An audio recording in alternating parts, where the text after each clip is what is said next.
So good morning, everybody, and welcome to this fourth class of the meditation series by Acala Aruna Raja.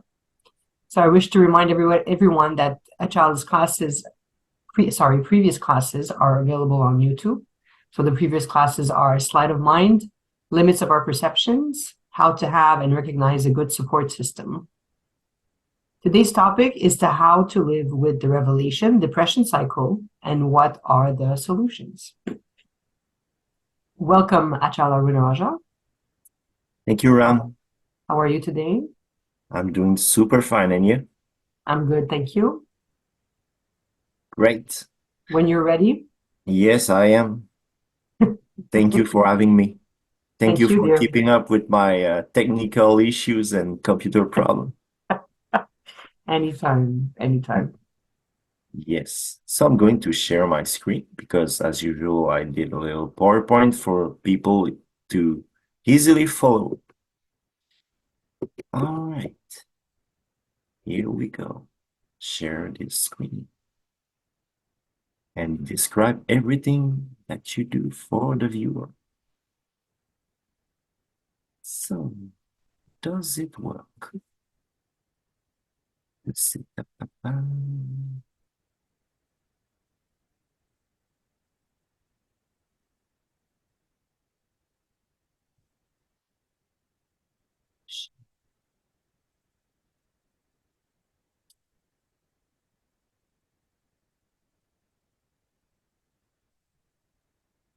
So, do you see my PowerPoint? Yes, we do. Right. All right. Okay. This is the fourth course of this series. I tried to point up to the usual ego trap that meditators they fall into and things they should know while being for a long time being meditators, and also for newer people. While it was an advanced course, because most of these things you can apprehend, understand, or connect to if you had a practice, because practice makes everything. It was a course for people that they need to have a little practice. When you experience it, you understand what I meant through this, because you met people that they do meditation.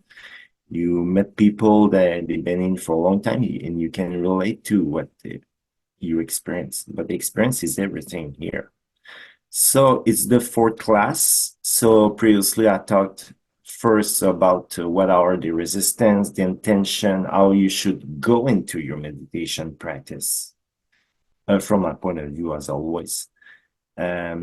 Second, what are the limits of perceptions? What are the tricks that the mind plays on us? And also how to use it, how to move around it.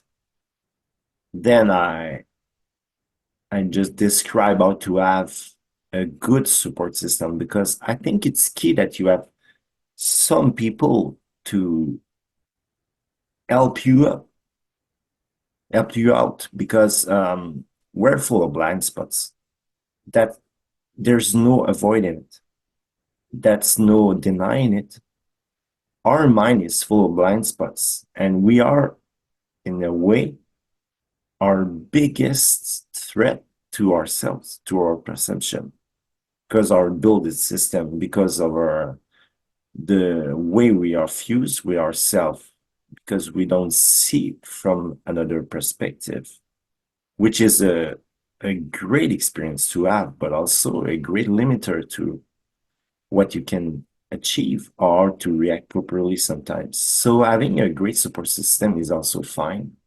It's really not always mandatory, but if you want to go farther and with more harmony, it can be really useful. So I touched on that on the previous courses. And now I want to talk about how we go how we evolve in, and what I perceive is a normal cycle in spirituality, because we go through ups and downs. People, they in their normal lives, they go through these cycles also. Usually their cycles are more, they're more space in it, they're longer. But people, they do a really heavy practice, even some kind of practice. They usually evolve faster. They look at themselves, they get some new material, they just, they contradict themselves, they look, they question how they should behave, how their perception of the world, how is their metaphysics, they test it against the world. And because of that, they evolve very fast. And so they go through these cycles very fast. The spans of these cycles are shorter than some people that don't practice meditation. And as time goes by, they start to think, well, something is happening to me. Am I normal? Is it normal what I'm going through? Why do I feel this way? Where am I? Is it a good sign? Is it a bad sign? Should I be upset? Should I be scared? What can I do to have a normal functioning life? I shouldn't say normal, but to be able to function in society while having these cycles, what can I do? And I think it will happen because people that meditate, as they evolve faster than people that don't meditate. By I mean evolution, I mean addressing, refine your personality, be able to function, having some insights, revelation, modifying your metaphysics around the world. You need to have these. You will experience this. And it's a normal, and you should be that, well, you should have some keys to function properly with this also. So it's the last point I want to touch into. I think that after that, I covered pretty much some traps that meditator they fall into while the limit of their perception, how they handle resistance, how they function in a group with other fellow meditators, and now how they evolve themselves in this. So what I consider is a cycle in spirituality.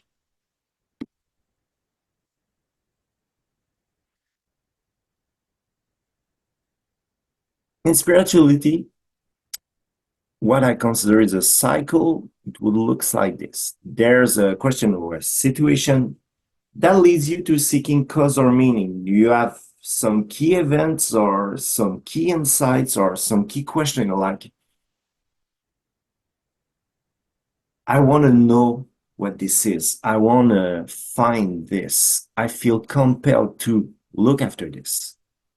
Then you do your practice, and there's some progress. There's some revelation that you get, and then you experience this high, a very strong emotional response to, and you feel like this haha moment, or just hope on us. If it's just some progress, you feel hope that you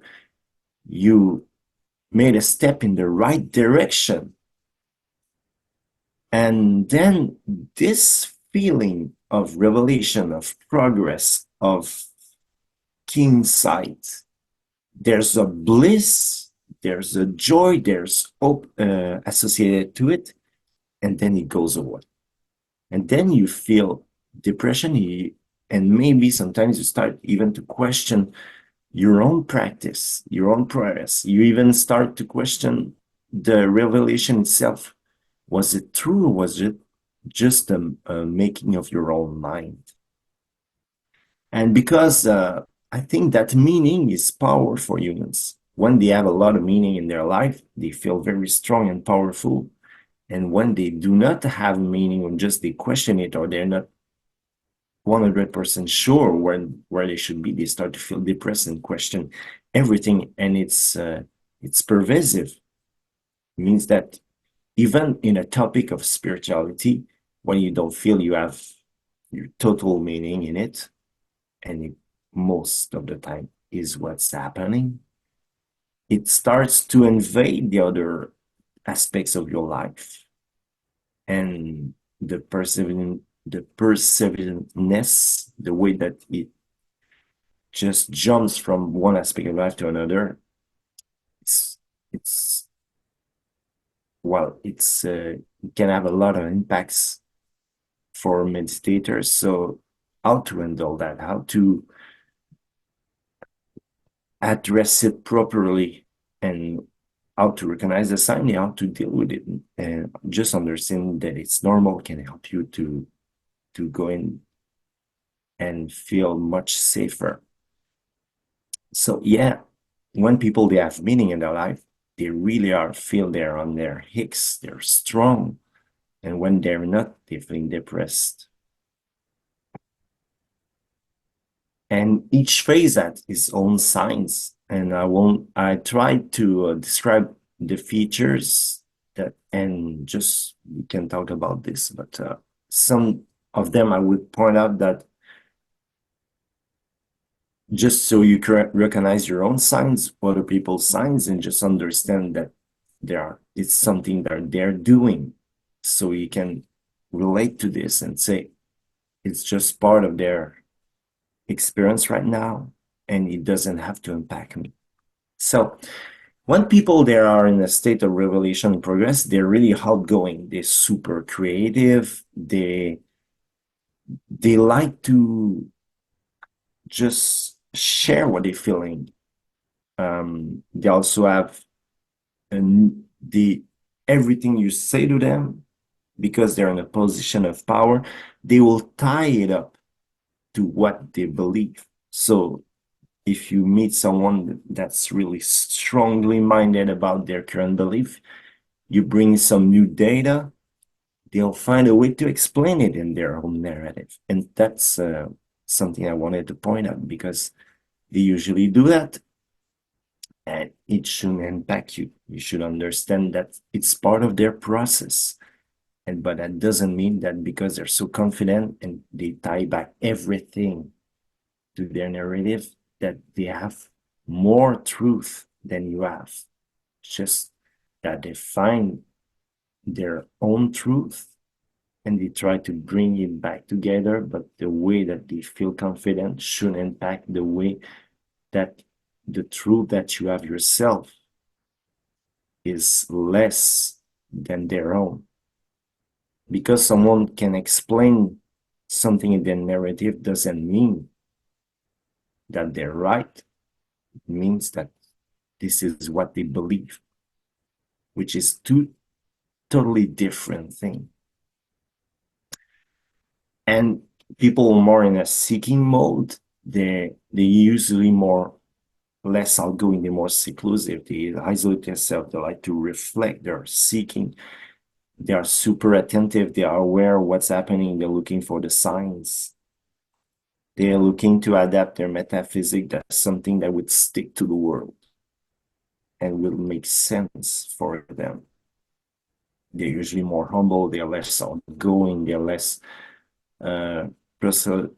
proselytizing to other people, just they're more receptive, and they understand that what they're seeking is their truth, but not other people. They shouldn't apply it to anyone else. They're in a position where they can accept and relate to the fact that multiple truth can exist simultaneously. And I want to describe each of these phases just so you understand the trap they can put you in, or how you can relate to someone that's in this phase. Power phase is what I call when you're surfing on a surge of energy, when you had really revelation of progress. You are overpowered, just you feel like everything makes sense. Just you reach the top. That's it. There's nothing more to go. And you want to share it with everyone around you. The good point about this is while you're in that state, everything just feels like coming easily to you, that the universe is on your side and you've been rewarded for your specialness or keen sight or just power, or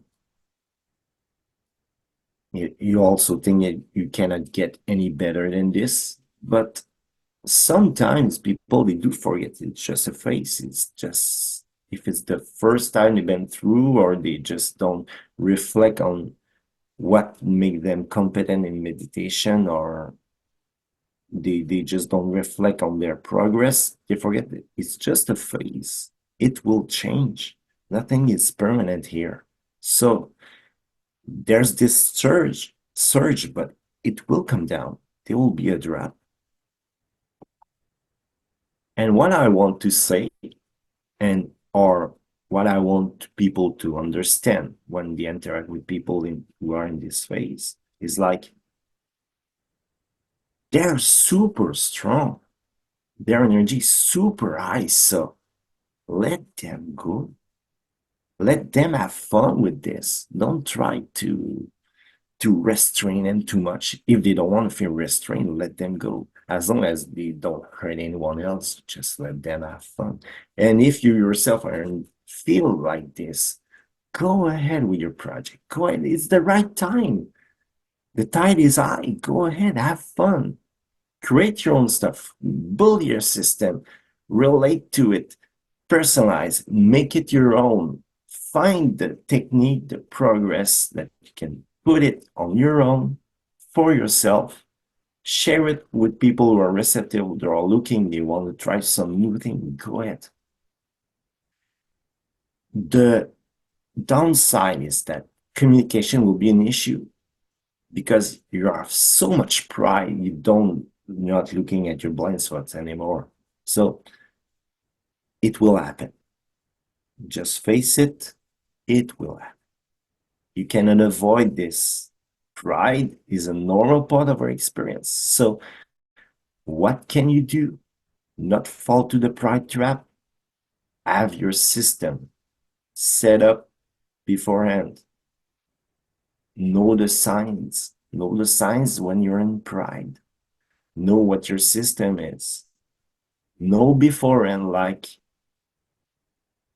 these are the signs that are in my pride. I try to talk with people and they don't understand what I mean, and they try to point out that I did something wrong. So what I will do, I will take some time to reflect. I'll say, hey, I understand what you're trying, but now what you're saying is not coming through. And what I want to say is not coming through on the other side. So let's just stop that here for today. Let's talk. I'll think about it, and then I'll get back to you later. Okay? Because right now I cannot relate to what you're saying. So and it would just hurt the relationship if you go on. So you need to have your different system too, and your tools set up. For me, is recognizing the signs that are my pride. When I feel like communication is difficult, there's a way where the pride is hurting the relationship and inhibiting the communication with the other person. So I know, yeah, I'm in it. After that, I know that what are my keys response when I see that I have my pride.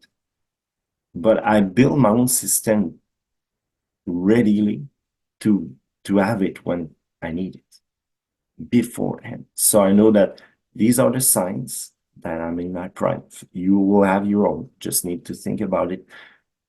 When communication is difficult, when I had issues with other people, this is what you need to find.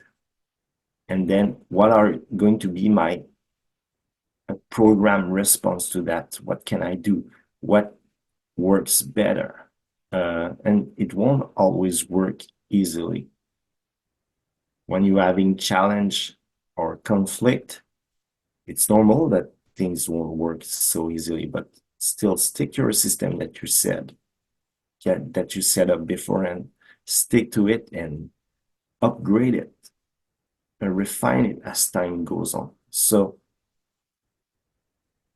it's not a way to, because you have pride, that you should drop everything and consider that you've been faulty and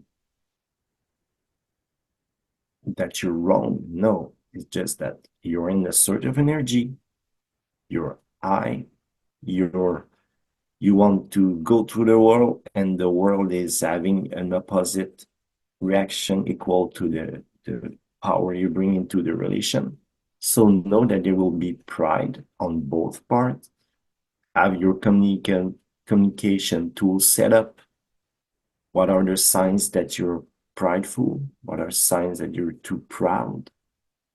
And how will you respond? How do you gain time? How do you temporize so you get time to reflect, how will you address people who have different issue with you?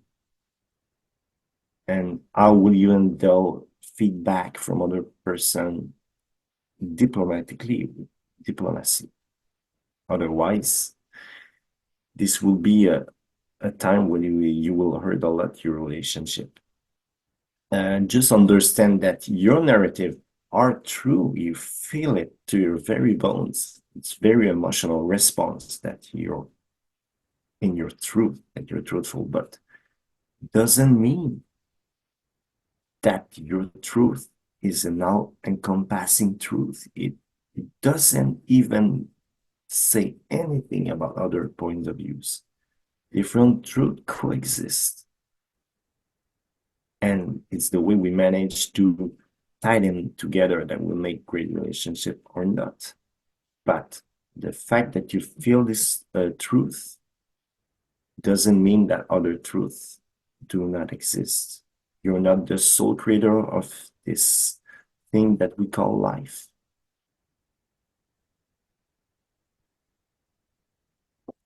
Also, when you're in that phase, when you want to share with everyone, doesn't mean everyone want to have your advice. So if you can, just make sure that you validate if they want to have your advice, they want to have your wisdom before giving it, because not everyone is receptive to that. Want to have it on are currently on the road to progress, and maybe they are looking to something else totally entirely, and they don't want to hear it. So just check it out with them. Hey, do you want advice on this? If not, I'm going to keep it to myself. And maybe if you don't share your advice, you'll need to manage how you feel. And you'll have your tools. Use your tools to manage, to look at the direction that's created when you cannot share. Because when you want to share and you can't, you feel repressed.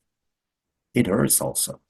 It hurts inside. You want to save some people and you can't. And you see them getting hurt, but it's part of the experience also. It's part of their experience. So look at yourself. Then I cannot share my advice and it hurts. I want to help them. I want to save them. I want them to be happy because I love them. And I can't. Well, it happens. So look at yourself in these times. When you ask them if they want advice and they say no. And confidence is charisma. It's time to be around some people. Just because you're in me today and you think, oh my, I'm going to mess some things up. I should go into a cloister and stay there. Don't move. No. You're going to mess things up, but you can also have some great benefits while in this moment when people they relate to you, they feel impressed by you, they feel the energy, it's time to be in the world. Just try to manage the best that you can, but it's not time to be a stranger, to be a loner, and to be alone. It's time to go out and have fun. Do your best to manage your interaction because that's where in the relationship that it will be as constructive or as destructive as it can be. But towards your inner life, you're all aligned. That's not where the key problem will or challenge and conflict will come from. What will happen is the impact of your energy on the world and the pushback. That's what you want to manage. You want to look at how you interact with others, what will be the cause of these conflict and friction, and how will you handle it, as how will you recognize it, how you will manage it. That's what you want to look through. So when you're in that phase, that's what you should think, look, and reflect about.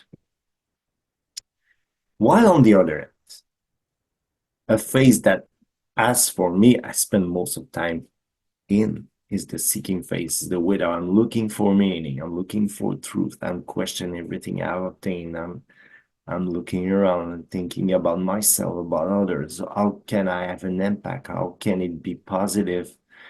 If I had negative aspect of myself, how I can lessen the impact they have on the world.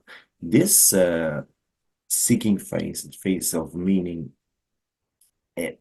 it's me as I think as an introvert is where I've been spend most of my time in. And that is okay. Because that's how I am. That's my baseline.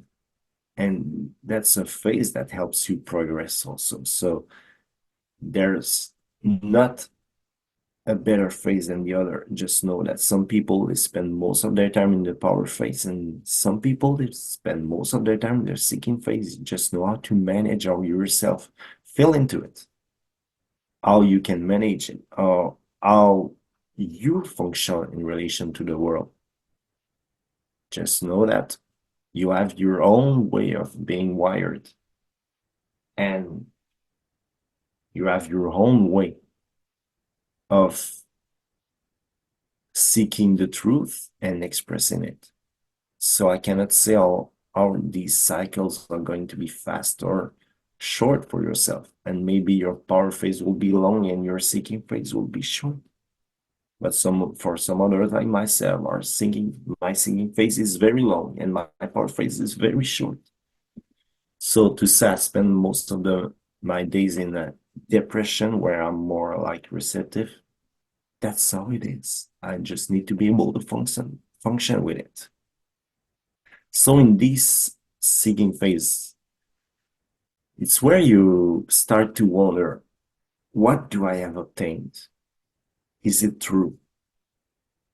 Is it a truth that will stay for a long time with me?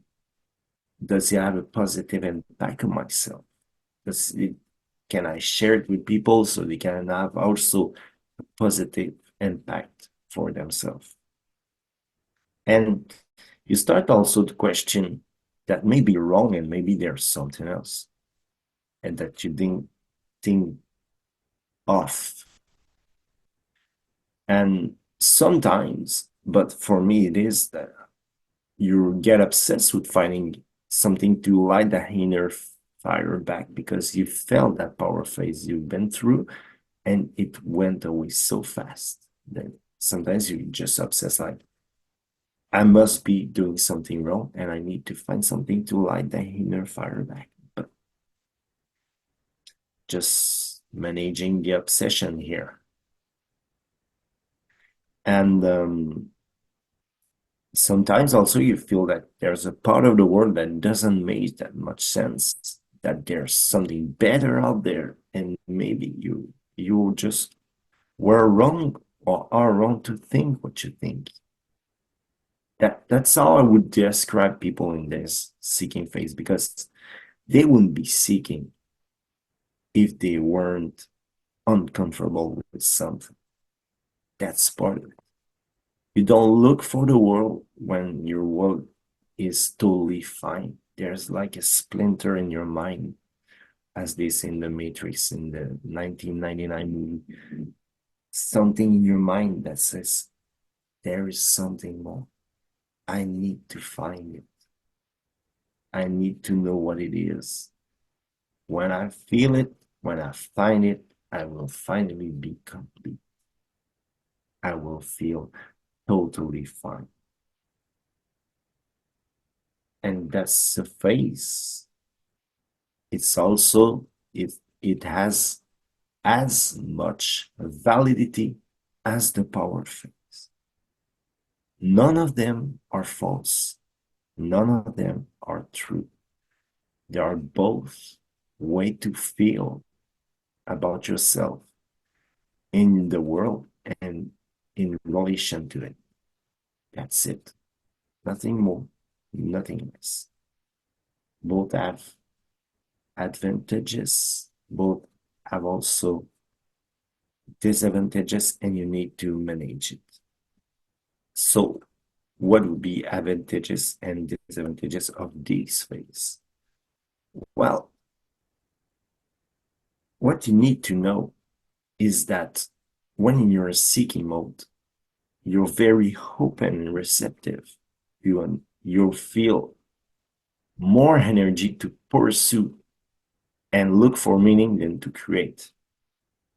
But meaning, as you look for it, meaning is not something that you can relate in your mind. Meaning is an emotional response.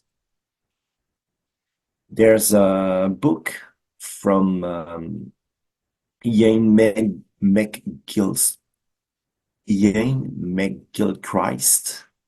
called The Master and His Emissary. And in this book, they talk about the fact that the first part of us that was created was our intuitive and receptive domain, and very emotional. And then as we become more rational, as we evolve and our brain evolved, we started stacking logistic components that would be our left brain, that where you can manage. Maybe I mix right and left, but I don't care. The point is that the brain, the part of it that is intuitive, was first, and then we added the logic component just to manage the input that was got in it. We got some input and then we manage it after that. And if you look at animals, they have less this way of managing, so they got an emotional input and they just go out with it. We humans, we have this and then we manage it. But as time goes on, humans start to thinking that this logic side is what creates meaning. It's what was first, what is more advantageous, but it's not the point. The point is, if you want to function the way you function properly, is you get keen sight input and then you manage to implement it to manage this input in relation to the world and others. It's not that you make a decision and you classify the data and then the emotional will get according to your decision, and then the emotion will get in. It will move. It's almost like we're not totally a master of our destiny. It's almost like there's something talking to us, looking for us, and us looking for it. So because of that, I want to say, as we look at this model where we get something that we receive and then we manage it because logic comes second, I want to say to you that if you feel that something moves you, if you're looking for meaning as an emotional response, so if something moves you, you should pursue it. Look for it. It's an opportunity for yourself. Have some, when you feel the interest, you feel the fire, you feel your intuition is rock solid on something. Manage after that the answer, the response, the input, but first go for that. You're looking for meaning, and I don't know where meaning will be for you. I don't know what will cause this emotional trigger that really wants to connect with you and you with it. And you'll have so much different interests, and there are none that would be wrong. Share it with the appropriate people who will understand you. But I want to add a little caveat here that it should lead to consensual interaction. You shouldn't, if you have an interest that will cause harm to unwilling participant or yourself, you understand what I mean. You need to have professional help. Looking for meaning in the world should be a way out to have growth for yourself, not to harm others. It shouldn't be a transaction where someone is winning, someone is losing. In a great way of seeking, share and shared with should both be winning and having some growth, both for the one who shares and for the one that gets shared with. Because if one is losing and one is winning, that means that something in this relationship is toxic. And I don't consider that this is a good seeking practice in that case.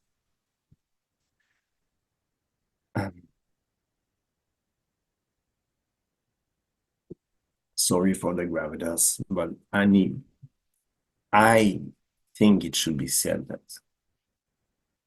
I'm not giving you any permission to pursue any interest of yours and not think that there are no consequences for anyone else around. Pursue your interests, manage it properly, and just think about impact others. And if you need to restrain yourself, you should. You need to think about the impact you have with others. Pursuing is not permission. Pursuing doesn't mean that the only truth there is there. It means that there's a truth for it, but if that's not possible, look for something else. And as you uncover yourself also, and you discover yourself in this process of looking for yourself, you don't only discover things that are positive about yourself, you will come around on some dark aspect inside of yourself. But as you discover them, doesn't mean that you don't have to manage it and that these dark aspects of yourself are necessarily mandatory and permissible. You're on a course, you're on a growth curve, and you will discover some things. You will discover some things that maybe you won't like, some that you will like. And as you discover things that you don't like, not everything is light in the world, and maybe they need to be managed. Doesn't mean that you discover things about yourself in the process of growth mean that they are okay and the world need to adapt to it. No. We are in a relationship. You need to be thinking about this also. Not everything that you find in the pursuit of yourself will be gold. And you need to manage it also. So a little point here, because through meditation you find something that is deep in hidden in you doesn't mean that it's a great thing to have. It's a flaw, and flaws can be flaws. You need to manage it and take care of it. But because you find it through meditation doesn't give it any godly values, and it's the only way that you can go further. There's not only one road. Just a little caveat here. It was a long caveat, but it need to be said. Everything you discover in meditation is not always the truth and should not always be pursued, or just, in this case, just be managed. What we know in the universe is so small. So don't use the word impossible very lightly. We know so much. If you think about our senses, it's a sliver of the electromagnetic field, but the electromagnetic field, which are wavelengths, they go to the infinite on one side, being shorter as it go on, and the infinite on the other side being longer as it go on. And we perceive only a sliver of that. The universe is so vast. There's so much out there. To think that something is impossible because we only perceive a fraction of it into the electromagnetic field is a nonsense. So don't think that something is impossible. Seek, look, test, try it out. You have the right to pursue what you feel, what moves you. Don't think that it's a dead end. Explore. You move by spirits, explore spirits. You move by magic, explore magic. You should do it. Go for it. As long as no one gets harmed, as long as everyone is fine with what's happening, go on. Have fun. And science. Oh, science. Ah, I love science, but it's a difficult love, because science and scientific method, it's a way that we measure large number of people and have conclusion about the way cause and effect are tied together, but in science. So science is rules about what happens in the electromagnetic field when some things they happen for a large number of people a lot of time. That's a lot of caveat.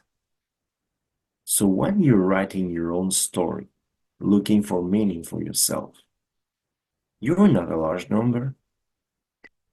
You're not going to have this opportunity twice or thrice. You're looking for what moves you. So it will be anecdotal, and it should be, and it's fine. If you look at the history of the world, in the history of the world, all great key insight could never be reproduced in a lab. We couldn't have a method for this. It's all relevant to anecdotes. Newton's apple, the eureka from all of this, Archimedes, how to say that in English? Archimedes, the eureka moment in the bath, there was never any way science could predict that. Keys are inside how the Buddhas sat under the tree. These events change the history of the world. They shaped civilization. We could never predict those. We could never have a way to reproduce it ever again. all great progress, all great insight comes from anecdote. As such, I give you permission to write your own anecdotes. Don't look for any permission. It will happen only for you.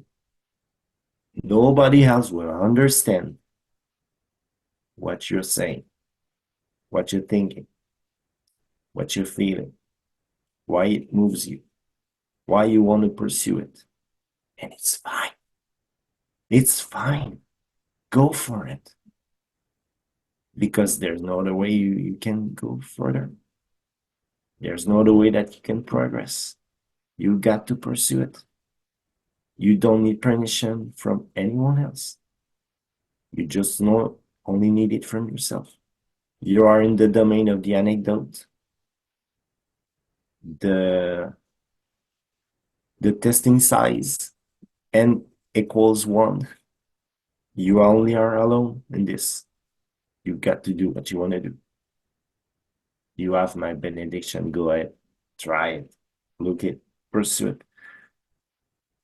Do like the other great thinkers, great philosophers, great seekers. You're alone in this. I'm sorry, but that's it. Don't try to reproduce it. Find your own story, pursue it in that case. And what I think about this is that as these cycles they go through, power, seeking, then power again, then seeking, about 2-3 cycles, you will observe that you will change in metaphysics. You will change your perception of the world. Some people, they even experience so much change in their perception that they even quit meditation. They just become hardcore materialists. And it's okay also. It's also a cycle. It's also a change of metaphysics. So it can enrich your current one. It can be a contradictory shift, or it can be a new set of beliefs, totally. But it will happen. And you know you're on progress when you look back at the stuff you wrote 10 years earlier, like, God, was I stupid? You weren't. You were just changing, progressing. You change your metaphysics. And the reason that you change and you have these two is because there was progress. But because you had those sets of beliefs earlier, doesn't mean that they were stupid. They were those sets of beliefs at the time, and now you're at another place. You're not climbing a ladder like in Neoplatonist point of view, where there's steps. There's hell, there's heaven, and you're climbing these up. Buddha, like we like to structure things as progress, as a ladder, but maybe it's a landscape. Maybe there's point like hell will be in this spot of the lake and heaven would be in this spot of the lake, and you can move from heaven, hell, and back, but it's never been one is higher than the other, just different space. And that should be the same with your metaphysics. You can explore and have different one, but because they came earlier doesn't mean that they were stupider. They were just different. And you will change. Create when you're in state of power, and reflect when you're in state of seeking. And with these words, I conclude this series of course. I hope that these practical advice and my point of view about how we progress and grow and how to avoid those pitfalls will help people experience a clean and enriching meditation practice, and not practice meditation that is destructive to themselves or others. But I'll try to be on more heavens with you so I can help you out, provide value, and share what I feel, what I'm supposed to be in, and what I can have as insight that I think will help you. And I don't know what the media will be, but I'll keep you posted with the Shakti. And as always, if you have any more question, whatever, if you're looking into these videos 2 years later, because right now we're in 2023, just send all your question to Shakti or to my email, and I'll answer. I'll stop share my screen. And that's today's course.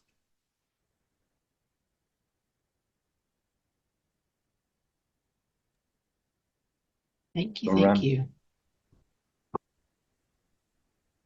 I always find everything you've offered in this series, I have a mind that works similar to yours in that I like to see the scientific side. I want to see the validation somehow. It shows me a preference to not always act strictly on my faith or my belief systems, but needing proof of it. So even just appreciating your class helps me see something within myself that relates to the pride, shame, fear business. So it's neat. Thank you very much. You're welcome. Yeah. I'm starting to adapting my own metaphysics to the point that maybe I don't need permission from others just to explore. And now I would regulate this around with rules too. But I was thinking about that. It's anecdotal. Our own experience is really our own, and we cannot replicate. So have fun, Suki. I am. Thank you.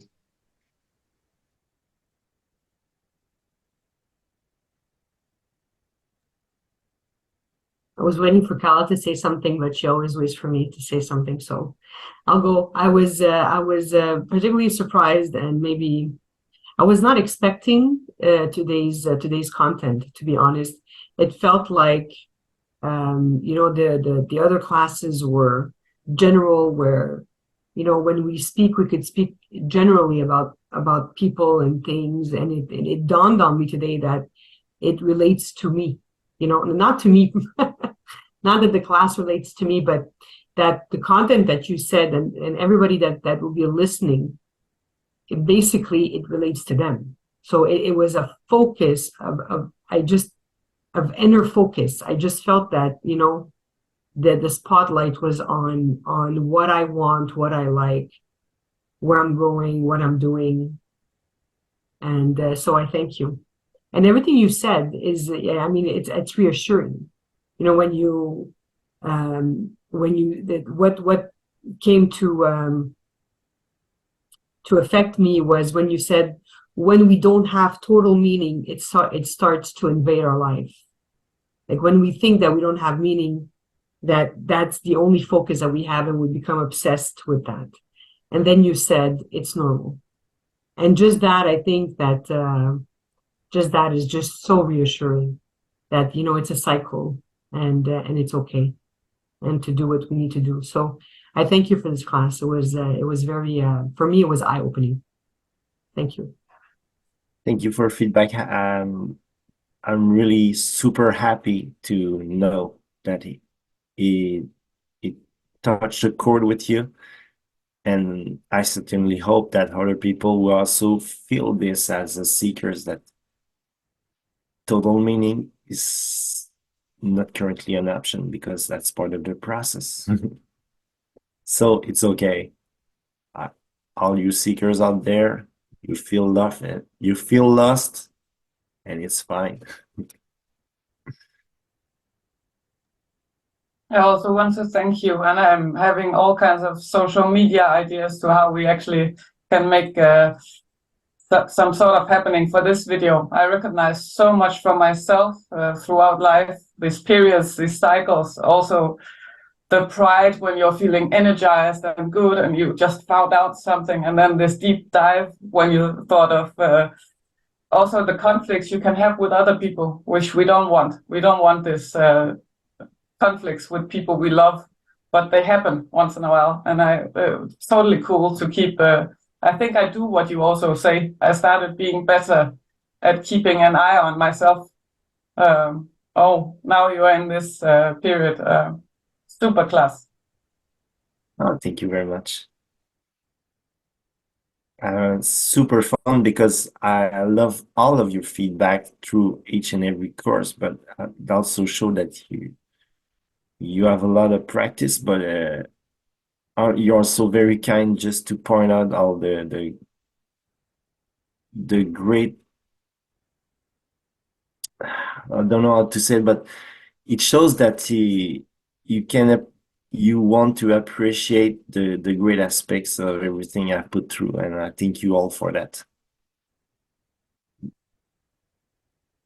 Thank you for the feedback. So, Thank you, Deborah. Definitely looking forward.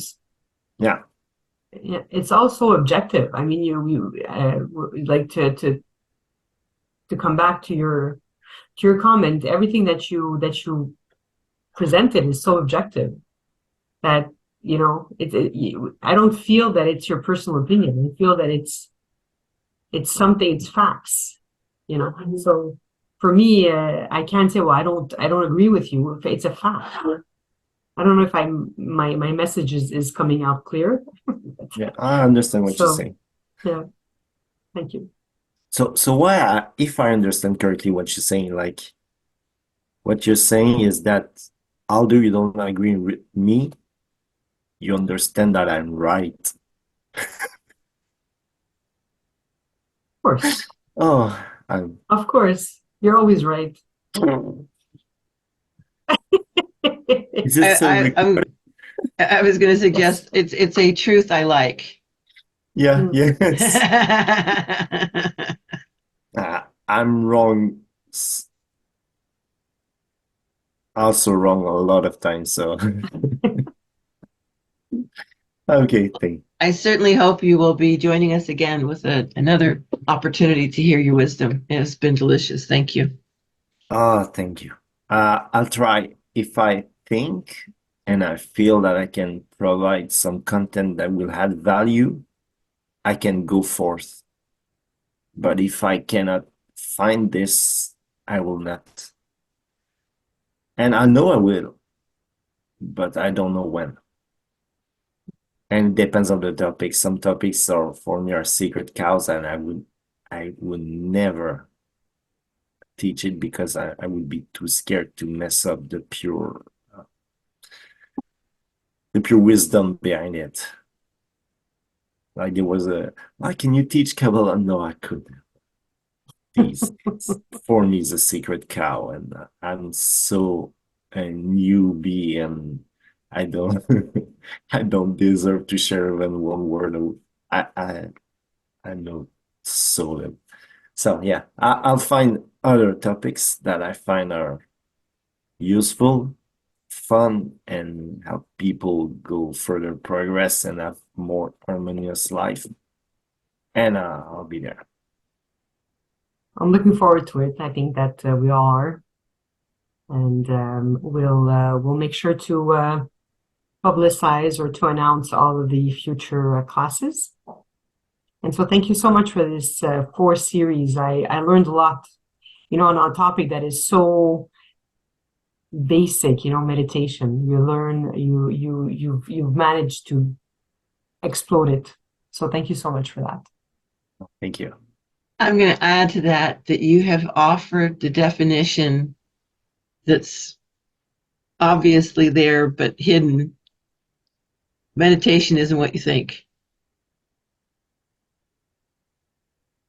Yeah, exactly. We tend to think of it from here up. We tend to look at it as you have to do 9 by 12. We look at the technicalities. We look at the rules, but we aren't necessarily being given that framework of how meditation can affect you. And I really appreciate your demonstration of that. Yes, and I certainly hope that people will understand that meditation is not a holy practice. Meditation is sometimes very messy, and it is what it is. And so I hope that people will also understand that it can be both. It can be It's one. Yes. a wonderful addition to our seeker series and understanding our novice of what is meditation. And instead of it being the drive, this is a mala, this is japa, this is the mantra, you're defining things, but you're not explaining them. So you've filled in the explain part. Thank you. Thank you, dears. Are there any other comments or questions?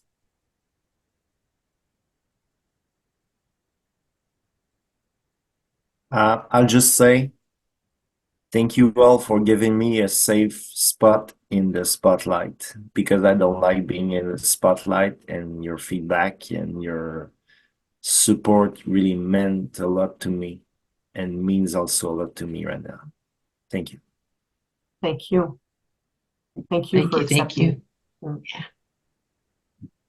So I'm going to wish everybody a great day and looking forward to Acala Aruna Raja's next class. Have a great day. Indeed. Thank you, everyone, as well. Thank you. Thank you again.